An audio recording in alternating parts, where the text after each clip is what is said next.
सुवर्णा आणि सागर एक आनंदी जोडी. त्यांच्या लग्नाला 12 वर्ष झाली होती. एकत्र कुटुंबात राहत होते. अगदी हसते-खेळते कुटुंब होते. 2 मुले, सासू-सासरे, दीर, जाऊबाई लग्नानंतर वर्षभरात अपघात होऊन गेले. तेव्हा त्यांच्या कुटुंबाची घडी जरा विस्कळीत झाली होती. पण एका वर्षात सर्व सावरले. छोट्या दीराचं लग्न म्हणून त्यांनी मोठ्या गडबडीत नवीन घर बांधलं. गणेश पूजन करून त्यांनी गृहप्रवेश केला. पण वास्तुशांत करायची राहून गेली आणि त्यात जाऊबाईचा अपघात. एकामागून एक घडामोडी घडत गेल्या. त्याचा धक्का बसून सासूबाईंना अटॅक येऊन गेला. पुढची 2 वर्ष ह्या सर्वात गेली. मग ब्राह्मणाने सांगितले म्हणून घाईघाईत वास्तुशांत करायचे ठरले. कोणाला बोलवायचं नाही असे ठरलं. सुवर्णाचे माहेर अगदी गावात. तिनेच शेवटी विषय काढला की आपण आईबाबांना बोलवू. सागर आधी हो म्हणाला आणि मग काय झाले तिला काही कळले नाही. सासूबाई मोठ्या आवाजात म्हणाल्या, कोणाला बोलवायची गरज नाही.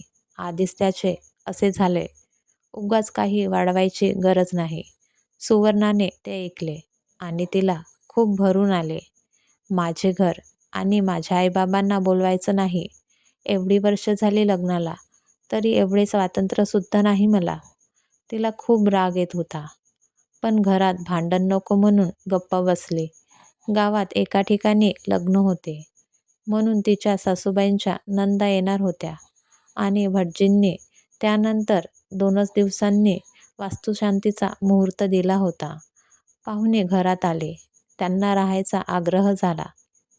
पूजा आहे, जाऊ नका. सुवर्णाचे डोळे भरून येत होते. पण तिच्यावर झालेले संस्कार, त्यामुळे ती गप्प होती. तिला अजिबात इच्छा नव्हती कसलीच.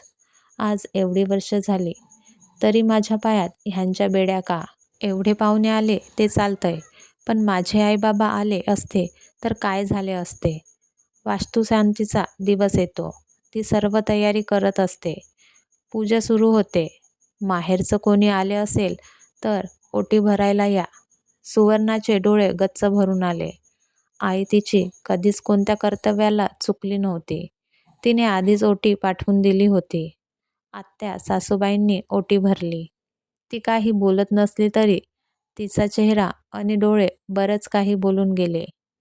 पूजा आटपून जेवण झाले. तिला मात्र सतत मनात तेच विचार येत होते. सागरचं आईबाबांपुढे काही चालत नव्हते. सर्व आवरून ती खोलीत आली. सागरला तिच्या भावना समजत होत्या. पण आजच ही परिस्थिती घेऊन आला होता. आत्या सासूबाईंनी सासू-सासरे यांना समजावून सांगितलं की तुमचे आज चुकले. आता तुमचा संसार नाही, तिचा आहे आणि जे काही झाले त्यात तिची काय चूक? तिला या घरात कोणाला बोलवायचं अन कोणाला नाही याचं स्वातंत्र्य असायला हवे. फक्त त्या स्वातंत्र्याचा जर तिने गैरफायदा घेतला तर तुम्हाला पूर्ण अधिकार आहे त्या बाबतीत जाब विचारण्याचा. पण ती वेळ ती कधीच येऊ देणार नाही. खूप गुणी मुलगी आहे. कारण तसे नसते तर आज तुमच्या विरोधात जाऊन तिच्या माहेरच्या लोकांना ती बोलवू शकत होती. पण तसे तिने नाही केले अन तिच्या आईने देखील ओटी पाठवून त्यांचे कर्तव्य पार पाडले. यावरून त्यांचे संस्कार दिसून येतात. आज तुम्ही वास्तू शांत केली. घरात शांतता, सुखी समृद्धी यावी म्हणून. पण आज लक्ष्मी म्हणून आणलीत तिच्या डोळ्यात पाणी. तुमच्या मुलाने जर तुम्हाला बोलवले नाही तर तुम्हाला कसे वाटेल? त्यांनी मुलगी दिली म्हणजे जगाची रीत म्हणून दिली. त्यांना सुद्धा पूर्ण अधिकार आहे तिच्या सुख-दुःखात सामील व्हायचा. हे मी बोलते कारण आज मी एका मुलीची आई आहे. त्यामुळे मी समजू शकते. तुम्हाला मुलगी नाही. त्यामुळे तुम्हाला कधीच समजणार नाही.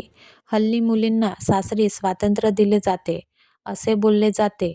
पण ते खरंच असते का? की स्वातंत्र्य देतोय असे दाखवत कर्तव्याच्या बेड्यांमध्ये तिला अडकून ठेवले जाते? मग हीच कर्तव्य मुलांना का नाही?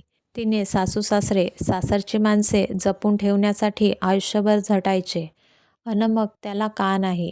नाते तेच फक्त नियम वेगळे. सासूबाईचे डोळे उघडतात. त्या म्हणतात, खरंच चुकले माझे अन संध्याकाळी तिच्या आईबाबांना सन्मानाने बोलवतात. मैत्रिणींनो, ही कथा पूर्ण काल्पनिक आहे. पण आजूबाजूला हे चित्र नक्की दिसते. बोलायला असते, तिचं घर आहे, तिला स्वातंत्र्य आहे पूर्ण. पण माहेरची माणसे तिच्या मैत्रिणी आलेल्या पटत नाहीत. तिच्याकडून कोणतीही चूक झालेली पटत नाही. तुम्हाला काय वाटतं जरूर सांगा. ही कथा आवडल्या असल्यास लाईक करा, शेअर करा आणि सबस्क्राईब करा. धन्यवाद.